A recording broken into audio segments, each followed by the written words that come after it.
Salut, c'est Ced. Comment ça va?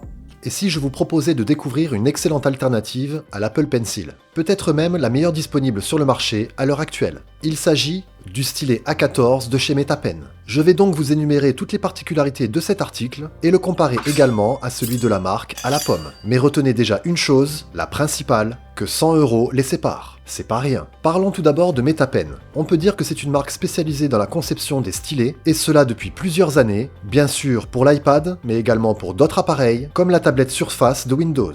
Mais restons sur l'iPad. On peut noter qu'il y a énormément d'alternatives à l'Apple Pencil de nos jours, et je peux vous affirmer que celles proposées par MetaPen sortent du lot. Et justement, leur dernier stylet, le A14, est vraiment l'option de choix. Commençons déjà par son design. Franchement, on peut dire que celui-ci égale le stylet d'Apple, avec quelques subtiles différences, comme le poids de chacun, 15 grammes pour celui de MetaPen, contre 18 pour l'Apple Pencil. C'est pas grand chose, mais cela peut jouer lors de longues périodes d'utilisation. Vous n'aurez pas de biceps qui vous pousseront sur les doigts. Plus sérieusement, la structure du A14 est combinée à des matériaux de première qualité, garantissant une grande durabilité et longévité. J'ai aussi constaté une meilleure prise en main, ou plutôt au doigt. Le revêtement offre un grip plus efficace, je trouve, comparé à celui d'Apple. C'est très subtil encore une fois, mais on le ressent quand même. On peut remarquer qu'il y a un bouton sur l'une des extrémités avec une LED intégrée. Celle-ci indiquera sa connexion active, l'état de sa batterie et son rechargement. Justement, pour le rechargement du stylet MetaPen, comme celui d'Apple, il se fait magnétiquement. Il vous suffit donc de le fixer à votre iPad sur son emplacement dédié pour qu'il commence à se recharger de manière sans fil.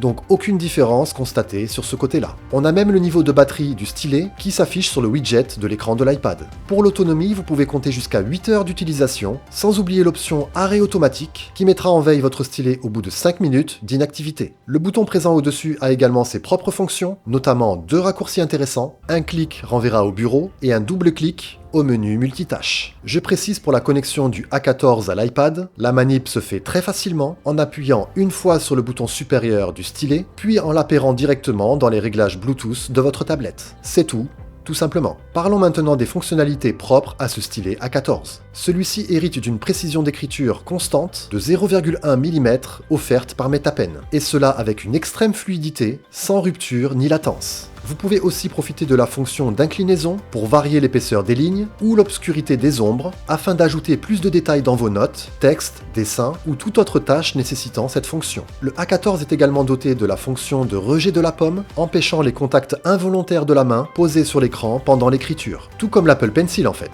Il manque juste la sensibilité à la pression comparé à celui-ci, normal vu qu'il s'agit d'une technologie brevetée de la marque américaine. Mais on a tout de même des raccourcis en remplacement avec le bouton. C'est pratique et cette fois inexistant sur le stylet d'Apple. Concernant la résistance du A14, sa structure étanche protège contre la poussière, l'humidité et les éclaboussures accidentelles qui pourraient réduire l'efficacité ou même provoquer un dysfonctionnement. Vous pouvez donc utiliser le stylet à l'intérieur comme à l'extérieur en toute sécurité et sérénité. À préciser que le A14 est compatible avec la plupart des iPads, vous avez la liste complète qui s'affiche à l'écran. Mais on peut dire que la plus grande différence entre ces deux stylets, c'est le prix. Celui de MetaPen est vendu pour seulement 35 €, prix de base, mais vous pourrez l'obtenir pour encore moins cher, par exemple lors de Black Friday. Celui-ci est aussi livré avec 2 pointes de remplacement supplémentaires, de quoi être tranquille pendant un moment, tout comme la garantie d'1 an offerte par la marque. Le service après-vente sera également facilement joignable et toujours à votre disposition si vous avez des questions. Plutôt rassurant tout ça. Alors, vous voulez toujours payer 100 € de plus? Ça fait réfléchir, n'est-ce pas? Sans dénigrer le produit d'Apple, je pense que pour beaucoup, cette alternative peut suffire amplement. Comme vous pouvez le voir sur ce tableau récapitulatif, comparant les fonctionnalités offertes par les deux stylets, il y a vraiment très peu de différences techniques entre eux et encore moins physiques, comme vous avez pu le voir. Je pense donc que le A14 est une excellente alternative à l'Apple Pencil et naturellement un stylet que je vous conseille, surtout si pour vous, le critère de choix principal, c'est le prix. Et vous, vous en pensez quoi? Dites-moi ça en commentaire. Sinon, est-ce qu'il y en a d'entre vous qui connaissent ce stylet, qui l'ont peut-être aussi? Si c'est le cas, vous partagez mon avis. En tout cas, pensez à partager cette vidéo et bien sûr mettre un like si ça vous a plu et naturellement vous abonner à la chaîne si vous ne l'êtes pas encore. Sur ce, je vous dis à la prochaine pour de nouvelles aventures et découvertes.